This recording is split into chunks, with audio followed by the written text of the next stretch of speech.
or semi-paced, whichever way. Right. But more importantly is understanding that your staff need to be looked after. They have issues, and these issues are related and translated downwards to their families as well. Right. Okay. So the thing is now, when you talk about hypnotherapy as well, just a question that popped up in my head: is hypnotherapy actually covered by insurance? So if so, Not let's in say Malaysia. not in Malaysia. Oh, Not I in see. Malaysia. They Okay. talk about nothing. Singapore, it is covered. Right. Even in Indonesia, I understand it's covered. And of course, in the developed countries, you have a choice. National insurance covers whichever your choice to go. So I mean, in that sense as well. I mean, if we're talking about someone going for hypnotherapy sessions, obviously, I mean, the other negative side, I would say, is the fact that it's not covered by insurance. Not covered by That's another insurance, thing, not right? covered by companies. Right. Okay. So I mean, how does one? I mean, so basically, companies have to sort of take a leap of faith, if you will. That's right. Think out of the box. isn't Right. it? Think out of Get the box. Right. And give them the support. And said, okay, if you have this issue, most things is about recognizing, as you said, no, they just carry on, they just sweep it under the carpet. So you know that stuff has an issue, okay, take an MC, it doesn't matter, you just ignore it as long as the work is getting done. But it's still not addressing the problem. That will escalate as time goes on. Right. And then you will see the disastrous results later on, not now. Now it's just the tip of the iceberg. So that's what's happening. Calm before the storm is what Yes. people would say, right? Now the thing is, when you get company, I mean, have you had any big corporate companies sort of come to you and ask for your services to sort of deal with their problems? I have given motivational training, Right.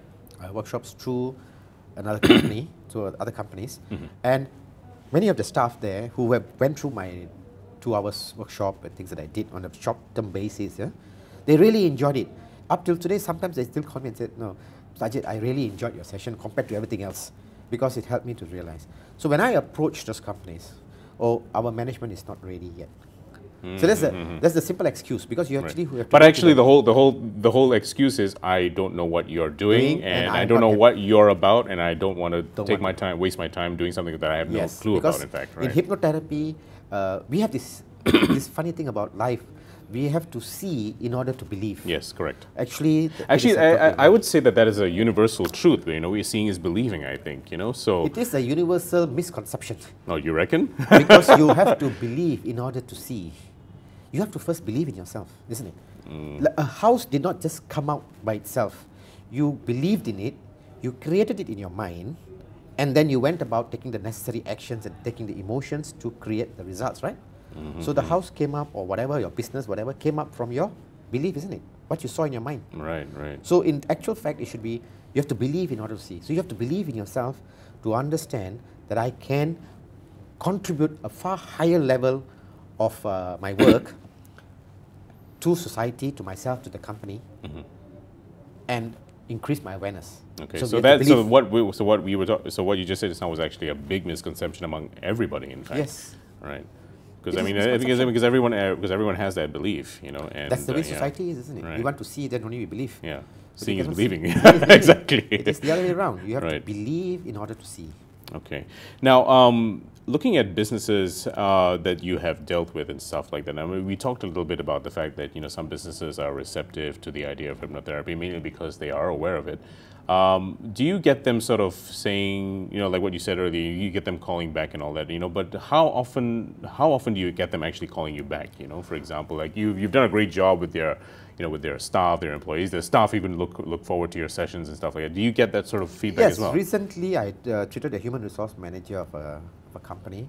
She was going through a lot of pain. I treated her, and she's very happy. She's really found it. She has actually brought the matter up to the upper management, and it's just been shot down. Oh, it's just been shot down. It's been shot down. Right. They said, no, we're not ready for it. So she said, Ajit, I'm sorry. I said, okay, at least can I come in and give an awareness talk? So she's trying to work around that way and see whether I can come in and give an awareness talk. So really, at this point, I mean, looking at the problem right now with companies is that they just don't want to give you the green light. Not to say they don't want to give you the green light. They're not giving you the green light mainly because they don't know what it's about. They don't understand it. They don't. They do understand, but they cannot get the Right. higher people to understand. Understand it, right. And likewise, it's a funny thing because in last year I treated a couple of MDs and CEOs for depression and insomnia and rage. And they said, Ajit, I will get you to come into my company, and But of course, they have to open up to the management. And when they open up to the management, it is like, Still there, Still but there, not there. but not there, not quite there, right? Nothing has happened. Yeah, Each no time we belief in follow it, up, in fact, right? So what can I do? I have to put it up, but they still have to go by vote. Things. Right. Now the thing is, in a business environment, like if you've dealt with business environments, obviously. Now, what are the some of the more common problems that you deal with? You know, like CEOs, they come to you and they say, like what you mentioned just now. You know, they've got people who take a lot of MCs and stuff like that. I mean, what are some of the other problems that most for the businesses face? CEOs and MDs? You see, in this world, competitive world, we always thought about goal setting. From day one, you are taught how to set goals. So you set goals through your society, through your family, through your school, through your company, and for your personal self. So you have set those goals, and accordingly, you have achieved those goals. Right. Okay, you have achieved those goals. Now, once you reach the top, you have reached those goals. What next? What next? Right. And that's when you find suddenly you have everything, yet you have nothing. So that's when they begin to find insecurity within them. They begin to feel insecure. Right. They have fear at night of sleeping, not wondering whether they're going to get up next morning. They just can't sleep. Their relationship begin to deteriorate. Their appetite goes down, and it's when all these diseases are coming up. High blood pressure is very common. Ulcers is very common. Diabetes is very common among them. Why is it? So you think emotion plays a lot in Very fact much. in terms of your what diseases you have? Everything is with our thoughts. Right. Everything comes from our thoughts. We can think ourselves to death, or we can think ourselves to health. To health, right? It's all our thoughts. Our body is a biological factory by itself. Just as it created you when you were came up as a fetus and then onto a little baby and you grew, the body just created you. The same body can recreate you. You just have to give it the suggestions. All right, The that's bone what breaks, is about, right? the body heals by itself. You cut your hand, it heals by itself. There's no doctor or anyone healing you. You are healing yourself, within yourself. So if you can do that, now tell me, can't you heal yourself with other things? Of course you can. You just don't understand how to do it because you're so bogged down with all these issues. Let's say in cancer and arthritis, we find the problem with people is that they have a lot of suppression and repression, suppressed energy, suppressed thoughts from young. People And this can be for even managers and Yeah. CEOs who have these kind of frustration. Why do they have heart attacks? And then you find in CEOs and MDs getting heart attacks and high blood pressure because they have a lot of emotional issues, isn't it? They have emotional issues at home, they have emotional issues with their staff, they have emotional issues with their own self, and then they have emotional issues with the shareholders. All right, See, we also okay. have shareholders now going on to them. So they got a lot of emotional issues which leads to high blood pressure, stroke, heart attacks. right, one of the three main ones in Malaysia, in fact, right? So emotions deal with heart attacks, your emotion, that part of it. Your suppressed feelings and thoughts triggers off cancer, arthritis, and diabetes, those kind of diseases. Right, so that's where hypnotherapy sort of comes in and alleviates a lot of that emotional stress. Usually, There's this a simple what's the word we can use for it? Emotions. From our thoughts, we create our emotions. From our emotions, we create our actions. And from our actions, we get the results.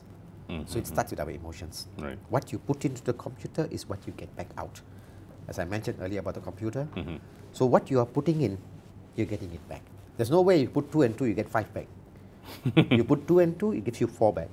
That's the way it is. That's the Right. law of the universe. So what you put in is what you get back. So whatever in your thoughts are, you're translating it in energy form towards your whole body. Right. And your body responds accordingly. Everything is about energy. We are energy. We can't run away from that. So what is cancer? What is diabetes? What is heart attack? What is stroke? They're all negative energies. So energies cannot be destroyed. It just moves from one form to another. So you have to transform those energies. So that's basically what companies need to sort of realize. In fact, if That's they right. want to So they improve the performance by improving the person's emotions, building up their confidence so they can go that extra step, mile, right? extra So mile. actually, to sort of sum it up, I mean, from what you see, the problems in the companies, it's all actually stems from the emotional From the emotion. suppression or Yes. emotional buildup of destructive feelings, right? Or fear, The right? underlying factor is the word called fear. And fear is just an illusion. It's a state of the mind. But we give so much of emphasis on it, it has become a reality for us. Okay, now, in the time that we have left, obviously, now you did mention something about cancer and everything else. Now, I understand that you're giving a talk actually with regard to cancer.